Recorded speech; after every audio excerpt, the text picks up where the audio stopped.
to go through the paper and provide the possible or the suggested answers. Then as we go through this paper, you need to know that it is a paper which is out of 200, and it actually consists of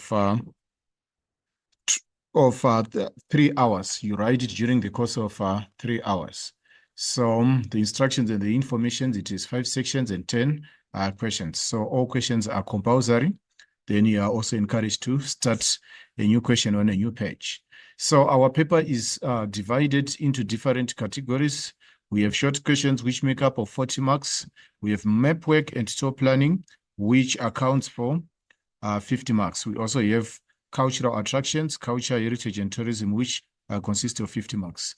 Also, you have tourism sectors, including sustainable and responsible tourism, which consists of 30 marks, domestic, regional, international tourism, communication, and customer care, constituting a further 30 marks. Moving on to the first page of our paper, or the first section of our questions. We have the short questions. Question 1, which reads, 4 possible options are provided as answers to the following questions. Choose the answer and write only the letter A up to D next to the question numbers 1.1.1 to 1.1.20 in the answer book 1.1, 2.1 D as an example. So what we have on 1.1, we have the map which appears below, which shows the 3 stages of the Tour de France 2024 throughout Italy. It actually shows, so if we look our starting point or our journey, it actually starts in Turin. This is our starting point. Then the final point will be Florence. So if you look at this, this is what we refer to as a linear route. Remember, a linear route starts from point A and ends in a different point, which will be point B. So this is referred to as a linear route. Then moving on to the next question, 1.1.2, the amount of a currency that a South African tourist is permitted to take outside the country in 1 year is known as the travel allowance. That is the travel allowance which is allowed in a particular year. So the correct answer will be the answer C. Then moving on to the next question. The next question reads, the infographic below is an example of, so we have an infographic which is talking about investing locally, saving water, protecting wildlife, protecting culture. Then we don't like all-inclusive resorts, animal cruelty, exploitation, mass tourism. So when you look at investing locally, this is one of the pillars of sustainable and responsible tourism. Saving water is also a pillar of sustainable and responsible tourism, protecting wildlife and protecting culture. So this is an example of sustainable tourism. So our correct answer in this scenario will be D. Then moving on to 1.1.4, an adventure tourist. So our keyword here, we might need to highlight the keyword. Our keyword is adventure.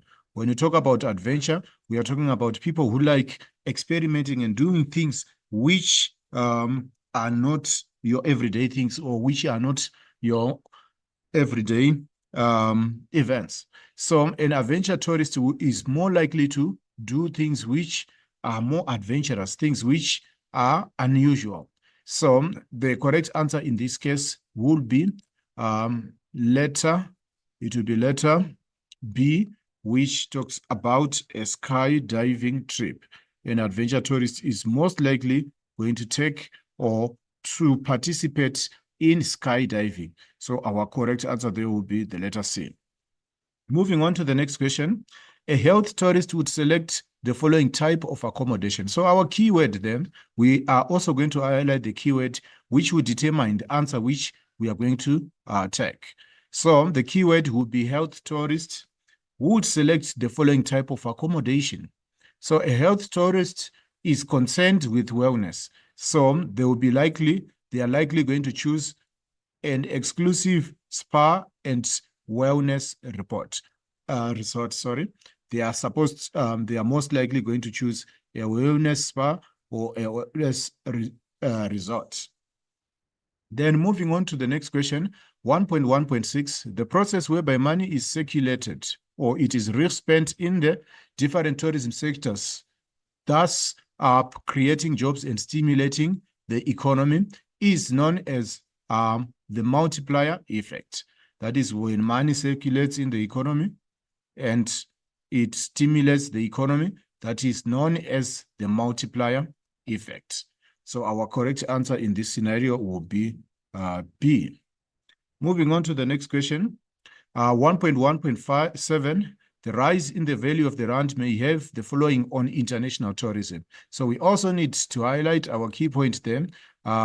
We are looking at its impact on international tourism. So the most likely result is that, let's go through the options which are there. The rise of the value of the rand, we are looking at the rise of the rand, which is local currency. So when the rand gains more value, it may make it more affordable for South Africans to travel to Europe. So our correct answer in this case, it will be D.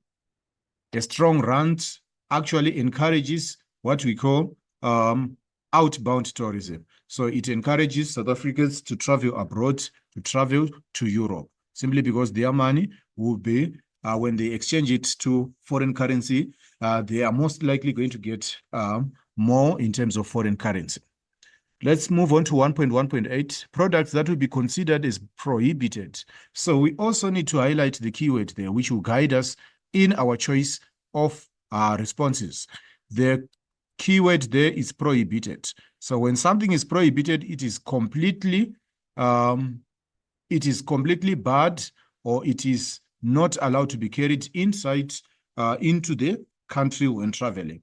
So something which is prohibited in this case, which is not completely accepted at all, we have fireworks. Fireworks are considered to be a dangerous commodity, so they are prohibited at customs control, simply because they are made of the same substance which makes explosives. So in order to avoid accidents, they are not allowed to be carried along by ordinary passengers who are traveling for holiday or for tourist reasons.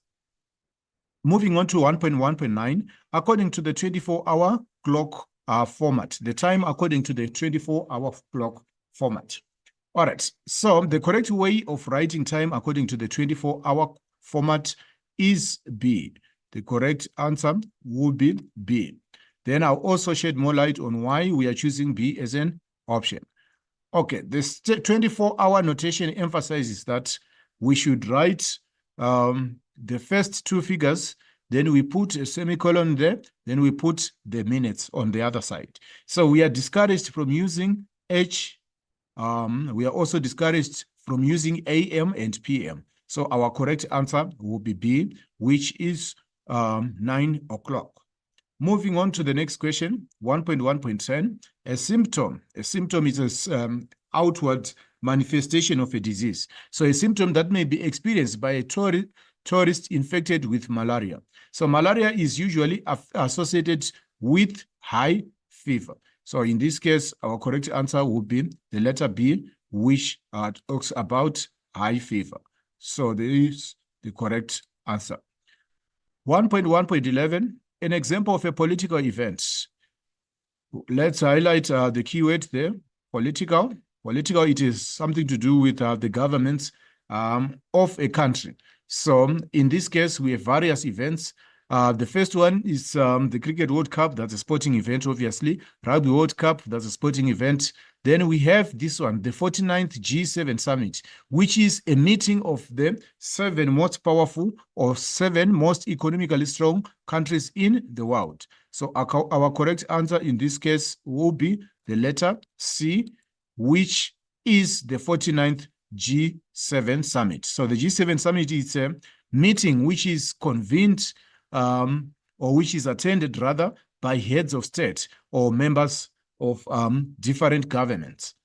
So the correct answer would be the 49th G7 Summit. The benefit, moving on to the next one, 1.1.12, the benefit of Australia and New Zealand as host countries hosting the 2023 FIFA Women's Soccer World Cup was that. So in other words, the question is asking about the advantages of hosting a global event. So in this case, Australia and New Zealand, they hosted the 2023 FIFA Women's Soccer World Cup. So the advantage or the benefits which were accrued, these countries, they actually experienced more development of infrastructure services. So there was actually rapid development in infrastructure in order to be able for them to host the event. So more development of infrastructure services was a benefit of hosting that particular event. Turning over to page 6, where we will come across an icon. This icon is located in Rio de Janeiro, on the mountain of Corcovado. So this world icon is now known as the Statue of Crime the Redeemer. The Statue of Crime the Redeemer, which we know that it's a religious, it's an icon of religious significance. That is the Statue of Christ the Redeemer. Moving on to the next question, 1.1.14. The extremely big cat-like statue with the face of a pharaoh and the body of a lion is called the Sphinx. It is known as the Sphinx. It is one of the icons which is found in Egypt. So it is known as the Sphinx. So that is 1.1.14. Moving on to the next one, the iconic venue where the Pope is elected as the worldwide leader of the Roman Catholic Church. That icon is known as the Vatican City. So the correct answer for this particular question is the Vatican City. That is the icon which is associated with the inauguration or the coronation of the Pope. So the Vatican City will be the correct answer. The next page, which is page 7, the World Heritage Site below is a natural site in Mpumalanga, which is known as the Bebaton-Makonjwa Mountains, which are believed to be the oldest mountains in the world. So it is a natural World Heritage Site found in Mpumalanga, which is known as the Bebaton-Makonjwa Mountains, which is also part of the so-called Genesis route. So the Bebaton-Makonjwa Mountains will be the correct answer. 1.1.17, the mode of travel in South Africa that was most preferred by international tourists in 2022, according to the table below. So we have the various modes of travels. We have air, we have road, sea, then we have the total. So in terms of arrivals, we have 2 million people, 121,232 arriving by air. Then we also have 5,863,598 arriving by road. Then by sea, we have 51,579. Then in total, we have 8,026,409. So these are the arrivals which arrived by various modes of transport. Now, on the departures, we have 2.1 million on this side. We also have 4.6 million. We also have 48,000 and 6.8 million in total. Now, our question reads, the mode of travel in South Africa that was most preferred by international tourists, according to the table below.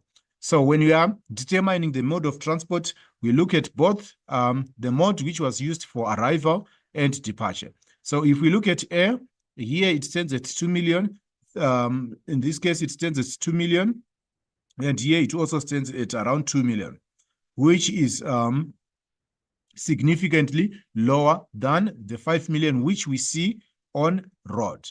So if you look at the road transport, it actually stands out as the most preferred method of transportation or method of moving around, both into and out of South Africa. So road was the most preferred simply because it stands at 5.8 million and also 4 million in terms of departures. So our correct answer will be the letter A, which is road travel. So we need to highlight the letter A, which is our correct answer. Now, moving on to the next question, we have 1.1.8. The branding of a destination is a very important aspect of destination marketing. The brand logo used by South African tourism. So if you look at the first one, this one is for the Tourism Business Council of South Africa, which is not the answer which we are looking at. If we look at B, you see the name South Africa, then we have a South African flag, then we have the slogan, inspiring new ways, which is the correct, our correct answer for this particular question. So our correct answer is Brand South Africa, whose slogan is inspiring new ways. The logo is made up of a South African flag together, accompanied by the slogan, which is inspiring new ways. So our correct answer in this case would be the letter B. If you look at the Tourism Grading Council, it's an organization which is much more concerned with grading of hotels and different accommodations. Then if you look at TOMSA, we'll be talking about the tourism levy. So our correct answer in this case would be the letter B. Moving on to 1.1.19, the advantage of this form of payment for a South African tourist visiting an international destination is to have cash on hand for immediate expenses. So we need to highlight the key term, to have cash on hand. So in order to have cash which you can use immediately, cash which you can use conveniently, you must have foreign bank notes in order to, so the correct answer there in that case will be the letter C, which is foreign banknotes. Now moving on to the 20th question, which is 1.1.20, the positive impact of excellent customer service delivery on an organization's business profitability. So we are looking at the positive impact. We need to highlight the term positive because it guides us so that we can come up with the correct answer to answer this particular question. So the positive aspect here is repeat business. When you talk about repeat business, is when clients return for a service over and over again, or when they return and purchase a product over and over again. That actually ensures that a business becomes much more successful. If you look at the rest of the responses, you can actually see that the rest of the responses are actually negative, decreased sales, negative word of mouth, increased marketing costs. So the question emphasized that we are looking for a positive impact, which is repeat business, where clients or customers purchase a product or they buy a product over and over again. So this brings us to the end of the first part of question 1. Now we are moving on to the next part, which requires us to choose a term from the list below to answer each of the following description. For each of the following descriptions, we write the term next to the question numbers 1.2.1 to 1.2.5 in the answer book. For example, 1.2.6 equator. So moving on to the first question, which actually reads, the first question reads, a principle of fair tourism where all employees are given an opportunity to participate in decisions that involve them. A situation where participants in tourism are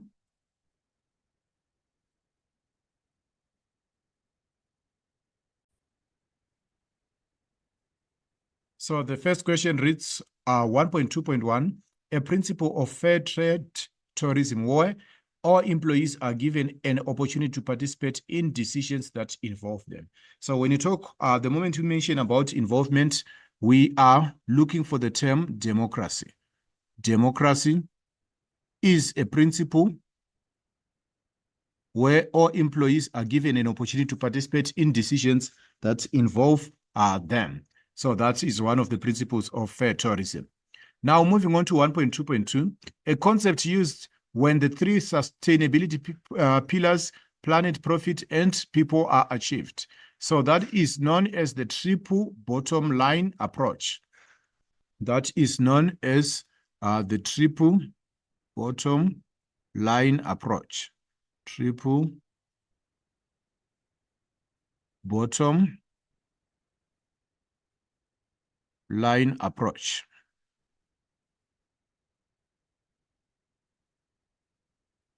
Then moving on to the next question, the process of recycling and reusing and also reducing is actually known as waste management. It is an example of waste management, whereby you reduce the waste, you reuse the waste, then you also recycle the waste. Waste management. Then moving on to the next one, 1.2.4.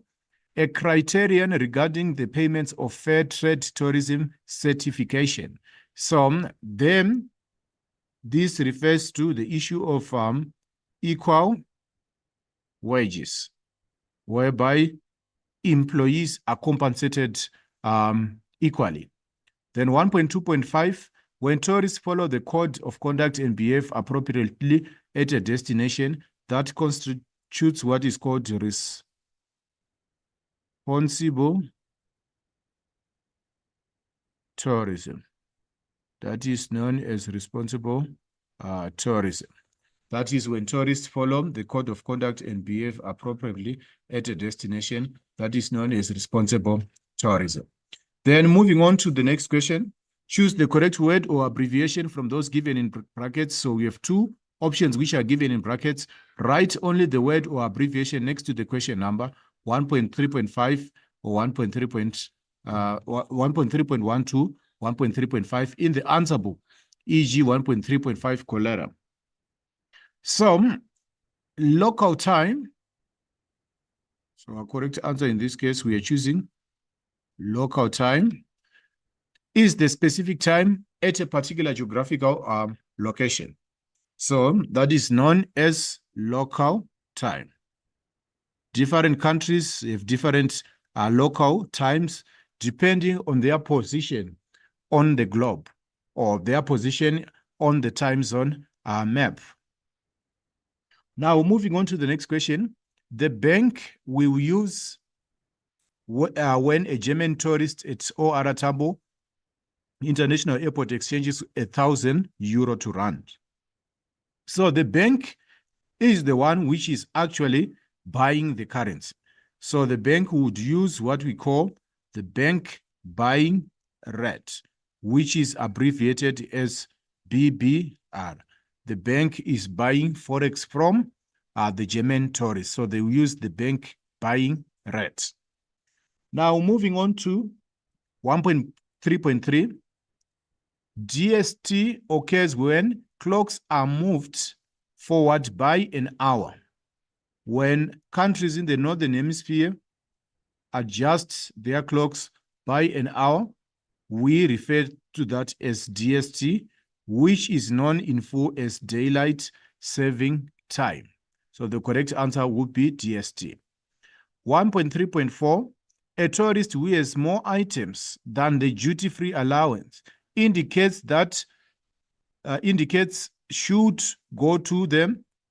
When you have more items than the duty-free allowance, you follow the channel which is known as the red channel. You follow the red channel. If you have more items than the required amount, you follow the red channel. Then moving on to the next question, a tourist may apply for a visa at an embassy of the destination country. So if you want to go to a foreign country, you go and apply for a visa. So I'm going to rewrite these answers then. So here we have our visa. Then on 1.3.4, we have the red channel. We have the red channel. And here we are highlighting the correct answer, which is PBR. Then let's also highlight the term local, which appears there. local.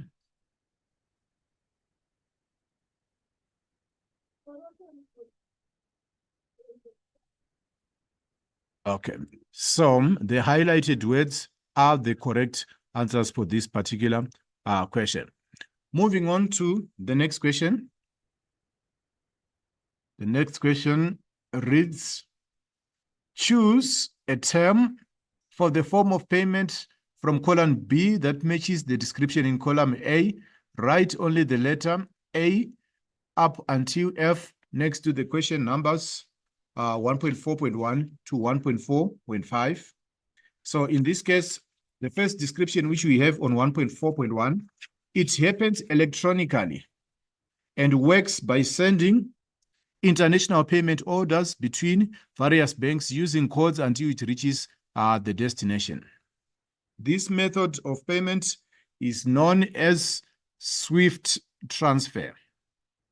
It is known as SWIFT transfer.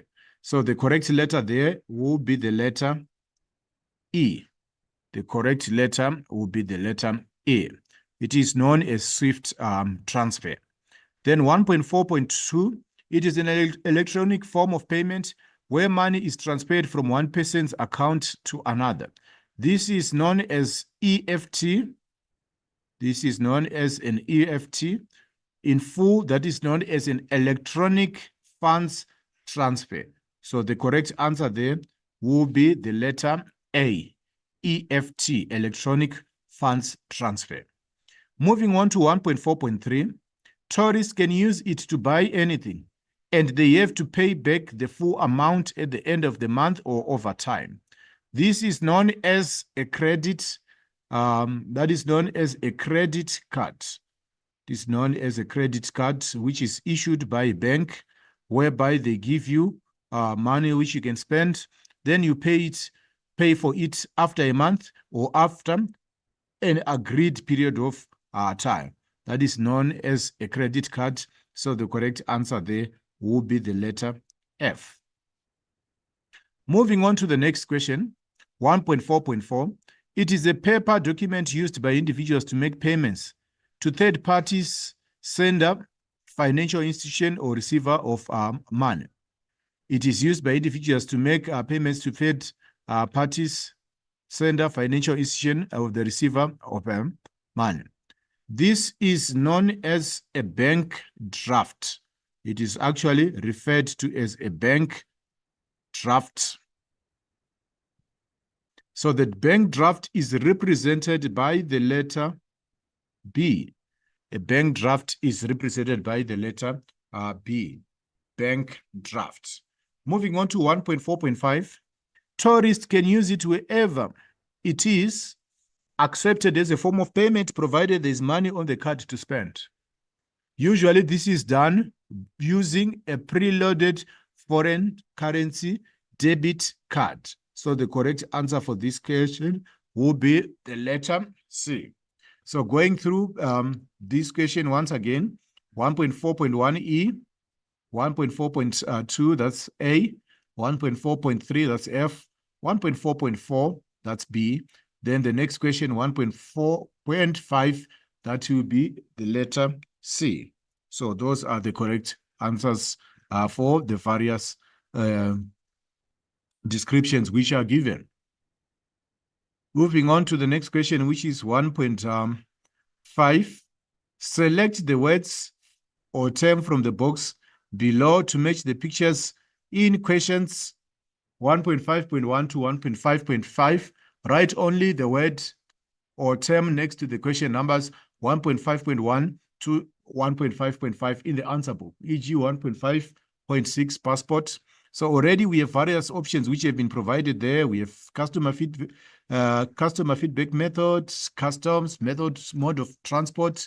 We also have foreign tourist arrivals, method of payment, and duty-free. So what we are simply doing, we are matching each picture or each image or each infographic to the correct description. So looking at 1.5.1, tax-free shopping.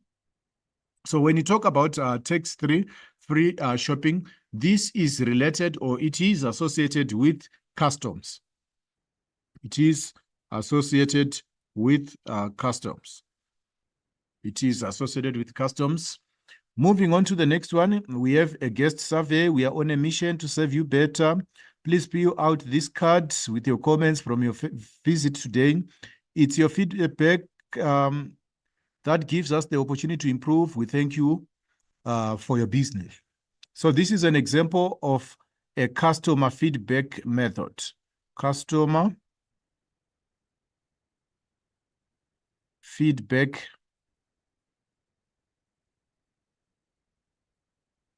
method. This is an example of a customer feedback method.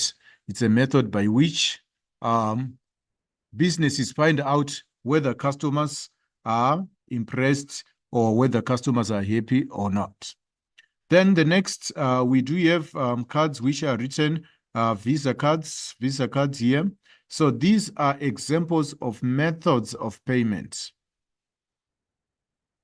Method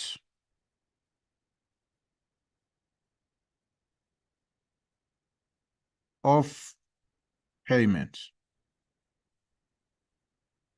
These are the various methods which you can use to pay for goods or to pay for services. Then we also have the next 1.4, 5.4, which is South African revenue services. South African revenue services, okay, we have a point of correction which you need to make here. So the South African revenue services, rather, it deals with customs. So we need to put customs here. South African Revenue Services is in charge of customs. So in this case, we need to remove this one. The South African Revenue Services is in charge of customs. So tax-free shopping is associated with duty-free goods. Duty-free. So now we have the correct description. So we have 1.5.1 duty-free, 1.5.2 customer feedback method. Then we have 1.5.3 methods of payment. Then we also have 1.5.4 customs, which is associated with the South African Revenue Service. Then in addition to that, we have international arrivals, domestic arrivals.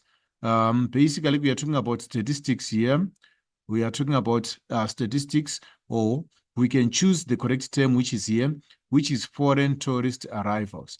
The graph which appears there, it actually shows foreign tourist arrivals. Tourists arrivals. Foreign tourist arrivals. So it brings us to the end of the first question, which had a total of 40 marks. We are now moving on to map work and tour planning, foreign exchange. You are supposed to study the time zone map, which is below, and the information on the next page, and answer the questions that follow. So as we are studying our time zone map, I think you can also indicate or highlight the two different cities which have been given there. So the first city, we have Prague. Then we also have the city of Paris. So these are going to be very, very important cities which we are going to deal with. So we also need to shed the time zone for Prague. Then we also shed the time zone for Paris, which also appears there. Now, moving on to the next question, we have a scenario which appears there. Third International Student Conference, Prague 2024. So the city where it's taking place is the city of Prague in the year 2024. Okay, let's highlight this. The Third International Student Conference is an important event for students from various countries to gather and raise their awareness on of the climate crisis. The conference promotes international collaboration and cultural understanding. Henry Mahlangu, a South African tourism learner, participated in the Third International Student Conference held in Prague. The time zone for Prague has been given there. The Czech Republic, that is in Czechia, on the 1st to the 5th of March 2024. That's where the event took place. He gave a presentation on 5 March to highlight this date as well.